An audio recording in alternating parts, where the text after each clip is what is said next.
Welcome back in. Gabriella Pomari is a lawyer and co-parent. She says so many parents assume that separation automatically leads to court, but the truth is court should be the last resort, that it's stressful, expensive, and often fuels more conflict. Joining us now to talk about staying out of court, Gabriella Pomari joining us now. Thank you so much for joining us. I think this is a brilliant idea, and the way that you break it down is so simple. But before we get into the book, give us your background and how you even delved into this in the first place.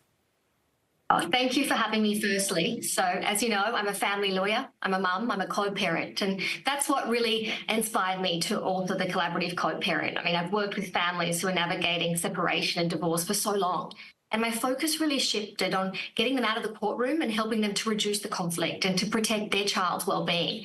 I've been in family law long enough to know that the courtroom is rarely where families actually heal. So much of my work now is about finding better and more respectful ways forward.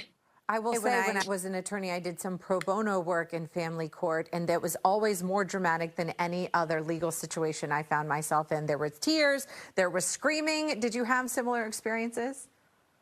Exactly. And I think the emotion is so heightened as soon as you step into that courtroom. There's a judge who's deciding what's going to happen for you and your children.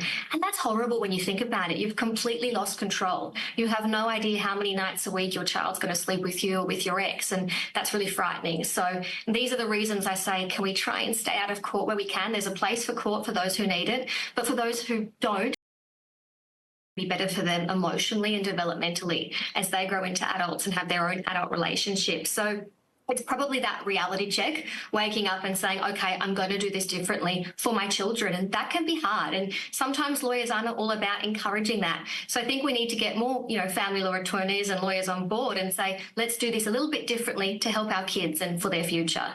People in different phases of separation and divorce and co-parenting can pick up this book. Can you talk a little bit about addressing kind of each of those phases? Because very early on feels very different perhaps than when you have kind of an entrenched dynamic, as you were speaking about, that could be unhealthy. Certainly. I mean, day one, you wake up in bed and you say, where am I? Is this my life? Is this what's happening now? So the book really walks you through what do you do from day one when you separate, and you're unlikely to have a good co-parenting relationship straight away. It takes time, and I can say that from experience. It can take years. So over time, we work through a journey of how do we tell our teachers, how do we tell our providers, how do we tell our families and friends, how do we get them on board? It gives lots of examples from clients, from friends, from colleagues, and from my own personal life. And we walk through coming up with a decent set of parenting arrangements that will help children to live a more friendly life between two homes. It deals with different stages of a child's life as well. You might have very young kids when you separate.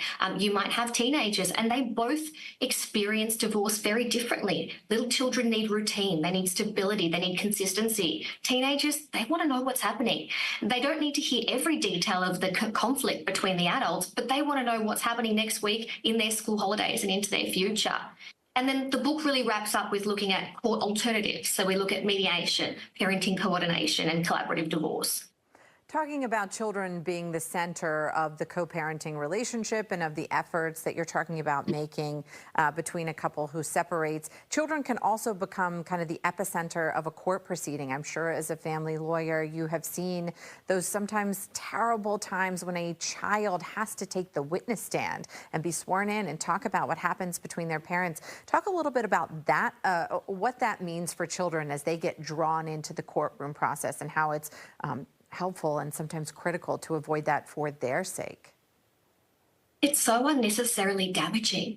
I mean, you're putting a child in the middle of a really big decision-making process. The guilt that they end up suffering, having to have some say in what mum or dad end up getting in terms of their time with that child, it is damaging, it is sad, and it is scary. And it can have such psychological impact on a child as they grow up, as they become teenagers and adults. And what social science tells us is the child's experience of their parents' divorce really shapes their future in terms of their relationships with boyfriends, girlfriends, and as they get married. So that's what I think needs to be a parent's forefront of their mind when they're making that decision. Am I going to court? What am I really fighting over? What are the issues in dispute between us? Do we need to be here? And I think if you have your child at the forefront of your mind and know that their experience into adulthood is going to be shaped by the decision you as a parent make today, that'll change the way you do things. All right, Gabriella Palmieri, thank you so much for joining us tonight. You can see her book there, The Collaborative Co-Parent, which will be coming out shortly. Gabriella, thank you for joining us. We'll have